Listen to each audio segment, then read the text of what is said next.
Aku adalah seorang pria single yang ngekos sendirian. Namun tidak disangka, di samping kamar kosku itu adalah kamar kos cewek yang cantik. Tak disangka, setiap hari dari kamar itu keluar suara yang menggoda.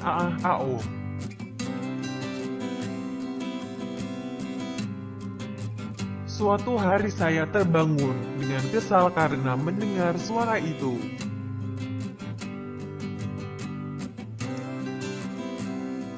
Dengan kesal saya mengetuknya dan memarahinya. Siapa sangka, aku malah mendapat tamparan dari wanita itu.